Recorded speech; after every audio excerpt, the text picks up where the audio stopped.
శ్రీ గురు రాఘవేంద్ర స్వామి జ్యోతిష్యాలయం మంత్రాలయ ప్రఖ్యాత జ్యోతిష్యులు పండిత్ రమేష్ శాస్త్రి మీ పుట్టిన తేదీ పుట్టిన సమయం చెప్తే మీ జాతకం రాసి మీ జీవిత సంపూర్ణ భవిష్యత్ ఫోను ద్వారా తెలుపబడను. Phone number 9036164617. నవరాత్రులలో 5వ రోజు అమ్మవారిని ఏ విధంగా అలంకరించాలి, అలానే ఏ నైవేద్యాలను అమ్మవారికి సమర్పించాలి, ఏ రంగు చీరను ధరింపచేయాలి, ఏ మంత్రం జపించాలో వివరంగా ఇప్పుడు మనం ఈ వీడియోలో తెలుసుకుందాం. శరన్నవరాత్రి మహోత్సవాలలో 5వ రోజు అమ్మవారిని శ్రీ అన్నపూర్ణాదేవిగా అలంకరిస్తారు. అన్నపూర్ణాదేవి సకల జీవరాశులకు ఆహారాన్ని అందించే దేవత. అన్నం పరబ్రహ్మ స్వరూపం. అన్నం సర్వజీవనాధారం. అలాంటి అన్నాన్ని ప్రసాదించే దేవి అన్నపూర్ణాదేవి. ఈ తల్లి ఎడమ చేతిలో ఉన్న బంగారు పాత్రలో ఉన్న అమృతాన్నాన్ని వజ్రాలు పొదిగి ఉన్న గరిటెతో తన భర్త అయినటువంటి ఈశ్వరుడికే భిక్షం వేసిన మహాతల్లి అన్నపూర్ణేశ్వరి. ముందుగా అన్నపూర్ణాదేవికి ఈరోజు ఏ నైవేద్యం సమర్పించాలో తెలుసుకుందాం. మేము విజయవాడ దుర్గమ్మ తల్లి అలంకారాలను నైవేద్యాలను ఆ రోజు ఆమెకు ఏ రంగు చీర కడతారో ఆ రంగులే చెప్తూ ఉన్నాము. చాలా చోట్ల రంగులు మారుతూ ఉన్నాయి. ఈ ఒక్క విషయాన్ని గమనించండి.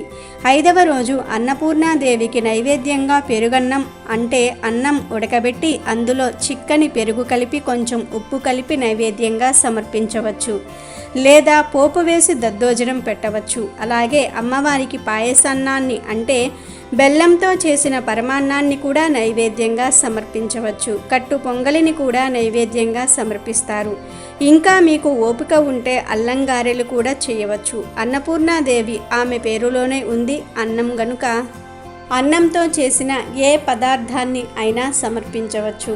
అన్నంతో చేసిన ఏ నైవేద్యమైనా సందేహం లేకుండా పెట్టవచ్చు. ఇప్పుడు మనం చెప్పుకున్న ఈ నైవేద్యాలను చేయలేకపోయినా ఉదయం ఏదో ఒక నైవేద్యం పెట్టినా మధ్యాహ్నం పంచభక్ష పరమాన్నాలతో అమ్మవారికి భోజనం పెట్టాలి.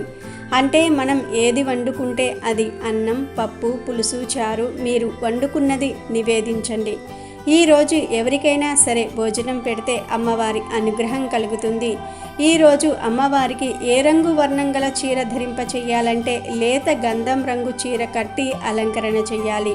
అదేవిధంగా మీ దగ్గర కూడా గంధం రంగు చీర ఉంటే ధరించండి. అలాగే ఈరోజు అమ్మవారిని తెలుపు లేదా ఎరుపు రంగు పూలతో పూజించాలి. అమ్మవారిని ఈరోజు ఏ మంత్రంతో పూజించుకోవాలో తెలుసుకుందాం. ముఖ్యంగా ఈరోజు తప్పకుండా అన్నపూర్ణ అష్టకం చదువుకోవాలి. దానితో పాటు ఈ మంత్రాన్ని కూడా 3 లేదా 11 లేదా 21 సార్లు చదువుకోవాలి. సురా సంపూర్ణ కలశం దుధిరా పుత్రమేవచ దదనాహస్త పద్మభ్యం కూష్మాండ శుభదాస్తు. జ్ఞానస్వరూపిణి సరస్వతీ శక్తిగా స్తుతించబడే కూష్మాండ రూపంలో అలలారే దేవీమాత అభయముద్రలను ధరించి భక్తులను కాపాడుతుంది. నమ్మిన భక్తులకు బహురూపాలుగా కనిపించి రక్షిస్తుంది. ఆయుష్ను ఆరోగ్యాన్ని ఈమె మనకు ప్రసాదిస్తుంది. వీడియో నచ్చితే లైక్ చేయండి, షేర్ చేయండి, బట్ సబ్స్క్రైబ్ చేసుకోవడం మర్చిపోవద్దు.